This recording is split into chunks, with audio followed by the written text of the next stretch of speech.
Baik, Assalamualaikum warahmatullahi wabarakatuh. Kepada yang terhormat Bapak Dr. Insinyur Gokasiahaan MM, mohon izin Bapak perkenalkan nama saya Getar Samudra Faridzi dengan NIM 25020102058.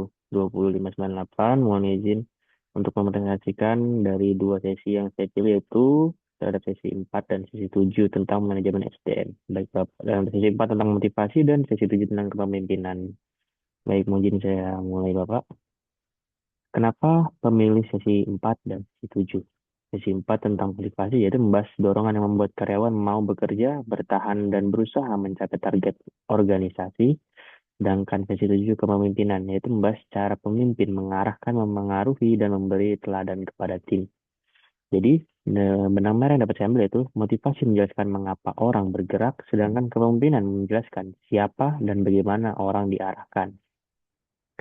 Sesi 4, pengertian motivasi. Dalam manajemen SDM, motivasi penting karena kinerja tidak hanya ditentukan oleh kemampuan, tetapi juga oleh kemauan untuk berusaha. Arah, apa yang dicapai karyawan dalam pekerjaannya. Sedangkan intensitas, seberapa besar usaha yang dilakukan untuk mencapai target. Kemudian ketekunan, seberapa lama usaha itu dipertahankan meskipun ada hambatan. Dari kemudian proses motivasi dalam organisasi, kebutuhan memunculkan dorongan, dorongan memunculkan perilaku, lalu perilaku diarahkan pada tujuan. Kebutuhan ada hal yang ingin dipenuhi, kemudian dorongan muncul energi untuk bertindak. Perilaku kerja, karyawan melakukan usaha. Tujuan, target pribadi atau organisasi tercapai, dan hasilnya imbalan muncul kepuasan dan motivasi baru.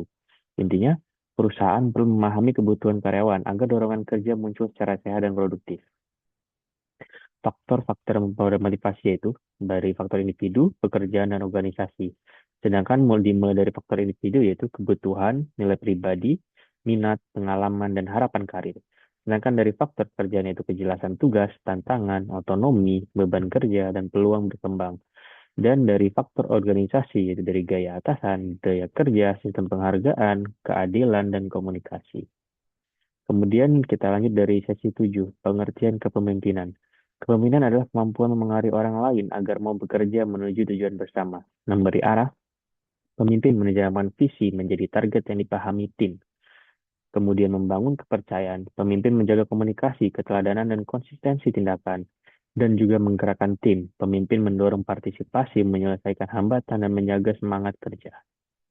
Kemudian juga dari gaya kepemimpinan dalam praktik, otoriter, cepat mengambil keputusan, cocok saat kondisi darurat, tetapi bisa mengurangi partisipasi, demokratis, melibatkan anggota tim, meningkatkan rasa memiliki, tetapi butuh waktu diskusi.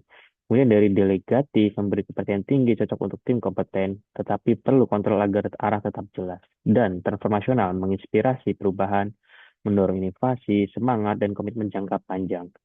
Kemudian dari hal itu mendorong inovasi, semangat, dan komitmen jangka panjang. Pemimpin memberi arah, karyawan termotivasi, kinerja tim meningkat. Contoh, para pemimpin beri target jelas, umpan balik penghargaan, dan dukungan serta saat anggota mengalami hambatan. Dan memberi dampak karyawan, yaitu karyawan merasa dihargai, paham tujuan kerja, dan punya alasan untuk berusaha lebih baik. Dan juga dampak ke organisasi yaitu produktivitas, kedisiplinan, loyalitas, dan kualitas kerja lebih mudah terbentuk. Contoh penerapan di perusahaan.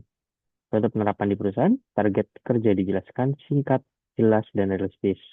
Kemudian apresiasi rutin, usaha dan hasil kerja yang baik beri pengakuan, umpan balik dari berusaha kesalahan dibahas dengan bahan perbaikan, bukan hanya hukuman.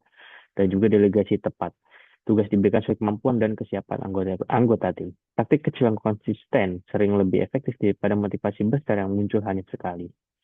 Jadi dari semua itu kesimpulannya adalah motivasi menjelaskan dorongan kerja karyawan kepemimpinan, motivasi menjelaskan dorongan kerja karyawan, sedangkan kepemimpinan menjelaskan bagaimana dorongan itu diarahkan agar menjadi kinerja. Sekian Bapak yang dapat saya jelaskan. Wassalamualaikum warahmatullahi wabarakatuh.